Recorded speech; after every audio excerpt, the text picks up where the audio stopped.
सभी को राम राम, सभी को नमस्कार। आपके अपने YouTube channel Rajasthan GK study के एन पर आपका स्वागत और हार्दिक अभिनंदन है। आशा और उम्मीद है कि आप सभी अच्छे होंगे। तो आज का महत्वपूर्ण टॉपिक रहने वाला है राजस्थान में प्रमुख वाद्य यंत्र। और एग्जाम की दृष्टि से ये टॉपिक आपके लिए वेरी वेरी मोस्ट इंपोर्टेंट रहने वाला है, चाहे आप किसी भी प्रतियोगी परीक्षा की तैयारी कर रहे हो। तो क्लास स्टार्ट करने से पहले आप सभी से रिक्वेस्ट है कि फटाफट क्लास को एक बार ज्यादा से ज्यादा शेयर कर दीजिए और दबा के लाइक कर दीजिए। तो देख लेते हैं राजस्थान में जो लोक वाद्य यंत्र है इनको कितने भागों में बांटा गया है। कितने भागों में बांटा गया है? 4 भागों में। वाद्य यंत्र को कितने भागों में बांटा गया है? 4 भागों में बांटा गया है। कौन कौन से भागों में बांटा गया है? तत्व वाद्य यंत्र। एक तो बांटा गया है तत्व वाद्य यंत्र, दूसरा बांटा गया है घन वाद्य यंत्र, घन वाद्य यंत्र, और तीसरे नंबर पर बांटा गया है सुषिर वाद्य यंत्र, सुषिर वाद्य यंत्र। इसके अलावा अवनद्ध वाद्य यंत्र, अवनद्ध वाद्य यंत्र। ठीक है। तो तत्व वाद्य यंत्र किसे कहते हैं? कि ऐसे वाद्य यंत्र जिसमें स्वरों की उत्पत्ति तारों से होती है वे वाद्य यंत्र तत्व वाद्य यंत्र कहलाते हैं। या फिर पूछा जा सकता है कि घन वाद्य यंत्र किसे कहते हैं? कि ऐसे वाद्य यंत्र जिनमें स्वरों की उत्पत्ति आघात करने से होती है, ऐसे वाद्य यंत्र कहलाते हैं घन वाद्य यंत्र। या फिर सुषिर वाद्य यंत्र, ऐसे वाद्य यंत्र जिसमें स्वरों की उत्पत्ति फूंक मारने से होती है, वे सुषिर वाद्य यंत्र कहलाते हैं। और अवनद्ध वाद्य यंत्र, ऐसे वाद्य यंत्र जिसमें स्वरों की उत्पत्ति चमड़े की थाप से होती है, उसे कहते हैं अवनद्ध वाद्य यंत्र। तो देख लेते हैं सबसे पहले तत्व वाद्य यंत्र। इस तत्व वाद्य यंत्र में कौन कौन से वाद्य यंत्र आते हैं? तो रावण हत्था। बताइए, ये जो रावण हत्था है ये किस प्रकार का वाद्य यंत्र है? तो ये तत्व वाद्य यंत्र। क्वेश्चन बनाकर दिया जा सकता है कि रावण हत्था किस प्रकार का वाद्य यंत्र है, तो तत्व वाद्य यंत्र आपको ध्यान में रखना है। ठीक है। या फिर पूछा जा सकता है सबसे प्राचीन वाद्य यंत्र कौन सा है?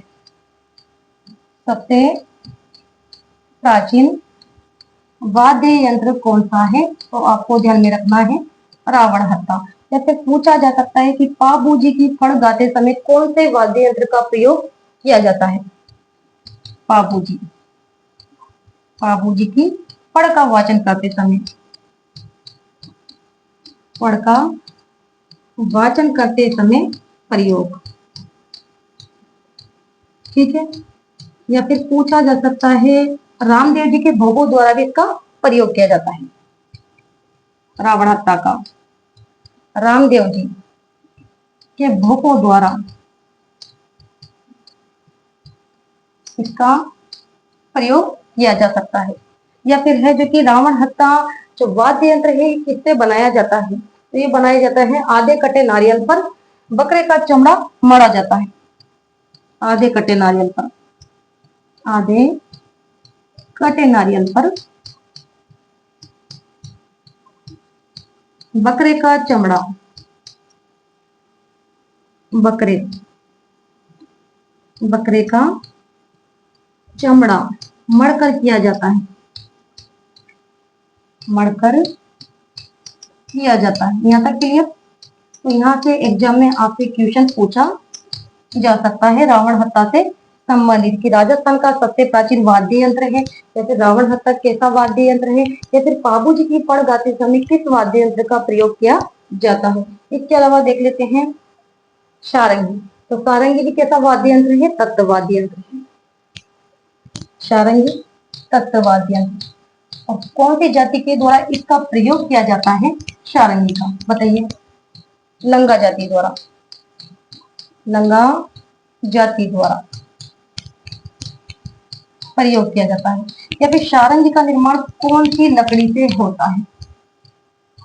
बताइए। सारंगी जो है इसका निर्माण, सारंगी का निर्माण कौन सी लकड़ी से होता है? सागवान की लकड़ी से, सागवान की लकड़ी से। और इसके जो तार होते हैं सारंगी के, जो क्या होते हैं तार, ये किससे बने होते हैं? बकरे की आंत से, बकरे की आंत से बने होते हैं। ये भी आपको ध्यान में रखना है। ठीक है। या फिर सारंगी को कितने भागों में है जो कि बांटा गया है? यहाँ से भी क्वेश्चन आपसे पूछा जाता है। ठीक है। कि सारंगी को कितने भागों में बांटा गया है? तो 5 भागों में। सारंगी के प्रकार, सारंगी के प्रकार। देख लेते हैं। 5 कौन कौन सी सारंगी होती है? जोगिया सारंगी, जोगिया सारंगी या फिर जड़ी सारंगी, ठीक है, या फिर सिंधी सारंगी, सिंधी, या फिर धानी सारंगी, या फिर गुजरातन, गुजरातन सारंगी, ठीक है। ये सारंगी के 5 प्रकार है। तो जोगिया जो सारंगी है इसका प्रयोग कौन से क्षेत्र में किया जाता है? तो जोगिया जो सारंगी इसका प्रयोग किया जाता है अलवर और भरतपुर। कहाँ पर? अलवर और भरतपुर। या फिर जड़ी जो सारंगी है इसका प्रयोग किया जाता है जैसलमेर। इसके अलावा जो सिंधी सारंगी है ये पश्चिमी राजस्थान। कहाँ पर? पश्चिमी राजस्थान में लंगा जाति द्वारा, लंगा जाति द्वारा इसका प्रयोग किया जाता है, ठीक है। या फिर धानी जो सारंगी है इसका प्रयोग किसके द्वारा किया जाता है? तो निहाल दे की कथा सुनाते समय जोगियों के द्वारा, ठीक है। निहाल दे की कथा सुनाते समय, निहाल दे की कथा सुनाते समय जोगी द्वारा, जोगी द्वारा इसका प्रयोग किया जाता है। इसके अलावा गुजरातन जो सारंगी होती है इसका प्रयोग किया जाता है लंगा जाति द्वारा, लंगा जाति द्वारा। यहाँ तक क्लियर सारंगी के बारे में? सारंगी के प्रकार कितने हैं? 5 प्रकार हैं, ठीक है। इसके अलावा देख लेते हैं कामायचा। बताइए जो कामायचा है वो कैसा वाद्य यंत्र है? तो तत्व वाद्य यंत्र है और इसका प्रयोग किया जाता है मांगड़ियारों के द्वारा। कैसा वाद्य यंत्र है? तत्व वाद्य यंत्र, तत्व वाद्य यंत्र। या फिर कौन सी जाति के द्वारा प्रयोग किए जाने वाला वाद्य यंत्र है ये? तो मांगड़ियारों के द्वारा, मांगड़ियार द्वारा। या फिर मूल रूप से कैसा वाद्य यंत्र है? ईरानी वाद्य यंत्र। मूल रूप से कैसा वाद्य यंत्र है? ईरानी वाद्य यंत्र, ईरानी वाद्य यंत्र। और कैसा होता है कामायचा? सारंगी के समान। क्वेश्चन बनाकर दिया जा सकता है कि सारंगी के समान कौन सा वाद्य यंत्र होता है? तो कामायचा। और कामायचा कैसा वाद्य यंत्र है? तत्व वाद्य यंत्र है और इसका प्रयोग किया जाता है मांगड़ियारों के द्वारा, ठीक है। इसके अलावा देख लेते हैं जंतर। बताइए कि जंतर कैसा वाद्य यंत्र है? जंतर भी आप सभी जानते हैं कैसा वाद्य यंत्र है? तत्व वाद्य यंत्र। जंतर कैसा वाद्य यंत्र है? तत्व वाद्य यंत्र। और जंतर में कितने तार होते हैं कुल? बताइए जंतर में तारों की संख्या कितनी होती है? 6 तार होते हैं। या फिर पूछा जा सकता है कि देवनारायण जी की पढ़ गाते समय किस वाद्य यंत्र का प्रयोग किया जाता है? देवनारायण जी की पढ़ का वाचन करते समय, पढ़ का वाचन करते समय इसका क्या किया जाता है? प्रयोग, ठीक है। जंतर कैसा वाद्य यंत्र है? तत्व वाद्य यंत्र है। कुल तारों की संख्या कितनी होती है? इसमें 6 तार होते हैं। या फिर देवनारायण जी की पढ़ का वाचन करते समय इसका प्रयोग किया जाता है। और इसकी आकृति कैसी होती है? तो इसकी आकृति होती है वीणा का प्रारंभिक स्वरूप, यानी वीणा का प्रारंभिक स्वरूप होता है ये, वीणा का प्रारंभिक स्वरूप। पूछा जा सकता है कि ऐसा कौन सा वाद्य यंत्र है जिसे वीणा का प्रारंभिक स्वरूप कहा जा सकता है?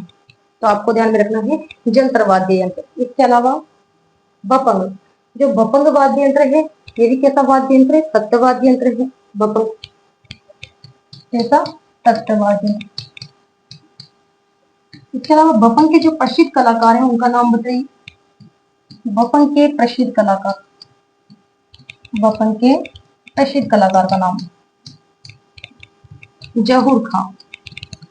कौन है? जहूर खां, ठीक है। पूछा जा सकता है कि बपंग के प्रसिद्ध कलाकार कौन है? या फिर बपंग का प्रयोग कौन से क्षेत्र में किया जाता है? तो अलवर क्षेत्र में। इसके द्वारा? जोगियों के द्वारा।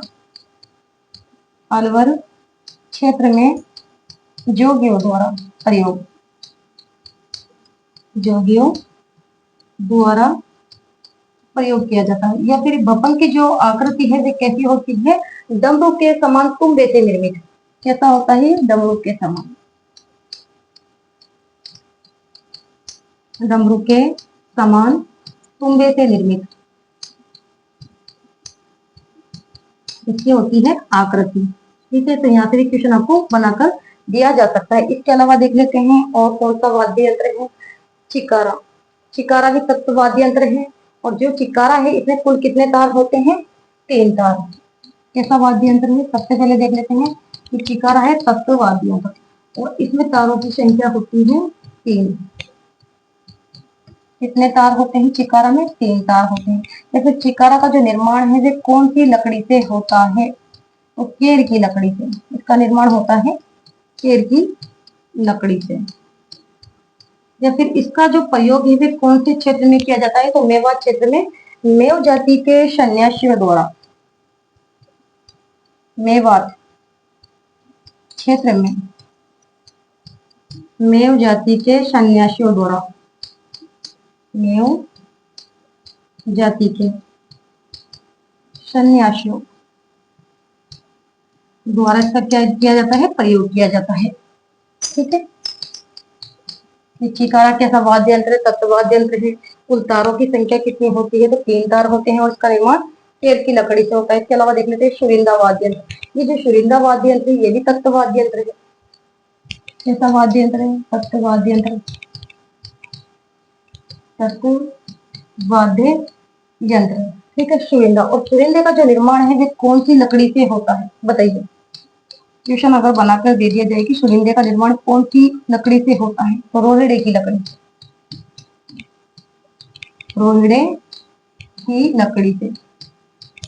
या फिर जो शुरिंदा वाद्य यंत्र है इसका प्रयोग कौन सी जाति के द्वारा किया जाता है? तो लंगा जाति द्वारा प्रयोग, लंगा जाति द्वारा इसका क्या किया जाता है? प्रयोग किया जाता है। यहाँ तक क्लियर? इसके अलावा देख लेते हैं और कौन सा वाद्य यंत्र है।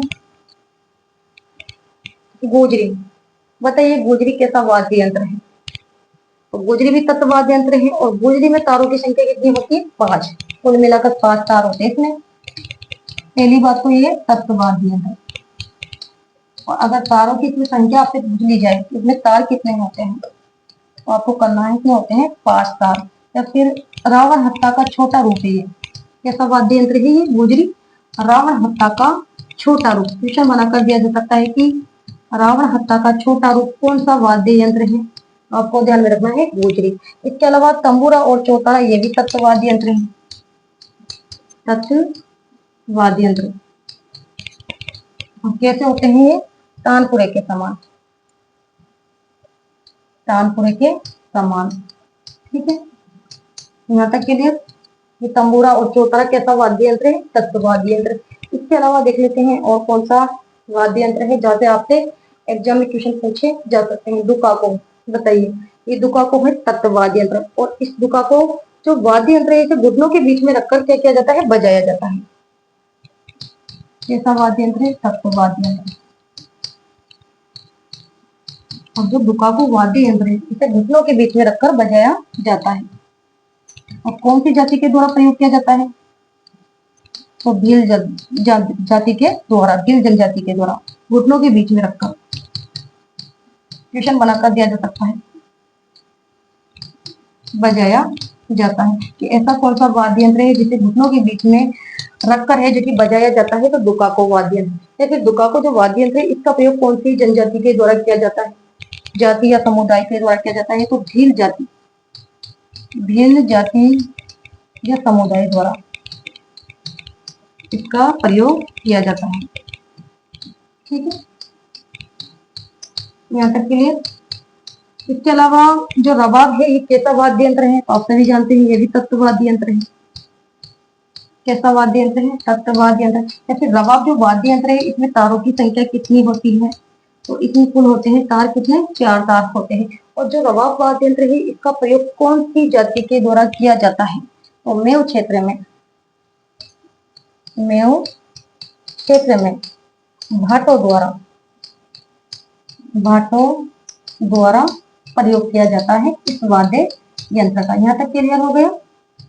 ठीक है, ये रबाब कैसा वाद्य यंत्र है? तत्व वाद्य यंत्र। कुल तारों की संख्या कितनी होती है? तो 4 तार होते हैं और मेव क्षेत्र में भाटों द्वारा इसका प्रयोग किया जाता है। इसके अलावा रवाज, यहाँ से भी पूछा जा सकता है कि रवाज कैसा वाद्य यंत्र है? तो ये भी तत्ववादी यंत्र है। कैसा वाद्य यंत्र है? तत्ववादी यंत्र। और कौन से लोक नाट्य में इसका प्रयोग किया जाता है? अगर आपको क्वेश्चन बनाकर दे दिया जाए कि जो रवाज वाद्य यंत्र है इसका प्रयोग कौन से लोक नाट्य में किया जाता है, तो क्या करोगे? रम्मत लोक नाट्य। रम्मत लोक नाट्य में क्या किया जाता है इसका प्रयोग? रम्मत लोक नाट्य में प्रयोग। या फिर किस जनजाति के द्वारा इसका प्रयोग किया जाता है रवाज का? बताइए कि रवाज का प्रयोग कौन सी जनजाति के द्वारा किया जाता है या फिर कौन से समुदाय के द्वारा किया जाता है? तो इसका प्रयोग रावल और भाट जाति द्वारा, रावल और भाट जाति द्वारा किया जाता है। यहाँ तक क्लियर? ठीक है। इसके अलावा सूरमंडल, तो सूरमंडल भी तत्ववादी यंत्र है। कैसा वाद्य यंत्र है सूरमंडल? तत्ववादी यंत्र। और पश्चिमी राजस्थान में इसका क्या किया जाता है प्रयोग? पश्चिमी राजस्थान में इसका विशेष रूप से क्या किया जाता है प्रयोग किए जाने वाला वाद्य यंत्र है। इसके अलावा देख लेते हैं और कौन सा वाद्य यंत्र बच रहा है। इकतारा, तो आप सभी जानते हैं इकतारा कैसा वाद्य यंत्र है? तत्ववाद्य यंत्र है और इसे नारद वाद्य यंत्र भी कहा जा सकता है। तो इसका जो निर्माण है वह कैसे होता है कि तुम्बे में बांस की लकड़ी को फंसाकर बकरे की चमड़े को मड़कर ही किया जाता है। क्वेश्चन बनाकर दिया जा सकता है यहाँ पर इस तरह कैसा वाद्य यंत्र है, तो तत्ववाद्य यंत्र। तत्ववाद्य यंत्र। और नारद वाद्य यंत्र किसे कहा जाता है? तो इकतारा को। इसे कहा जा सकता है नारद वाद्य यंत्र भी कहा जा सकता है, कहा जाता है। ठीक है। या फिर इसका निर्माण कैसे होता है? इसका निर्माण तुम्बे में बांस की लकड़ी को फंसाकर, तुम्बे में बांस की लकड़ी को फंसाकर, तुम्बे में बांस की लकड़ी को फंसाकर बकरे का चमड़ा मड़कर किया जाता है। ठीक है, चमड़ा मड़कर किया जाता है। तो ये हो गए तत्ववादी यंत्र। और यहाँ से एग्जाम में क्वेश्चन आपसे जरूर पूछा जा सकता है। तो ये जो थ्योरी है आपके लिए एग्जाम की दृष्टि से वेरी वेरी मोस्ट इंपोर्टेंट रहेगी। तो आज की क्लास को तो मैं यहाँ पर समाप्त करती हूँ। क्लास अगर आपको अच्छी लगी तो लाइक कीजिएगा, शेयर कीजिएगा और चैनल पर पहली बार आए हो तो चैनल को सब्सक्राइब करना ना भूलें। तो नेक्स्ट क्लास में मिलते हैं, तब तक के लिए धन्यवाद। Thank you so much.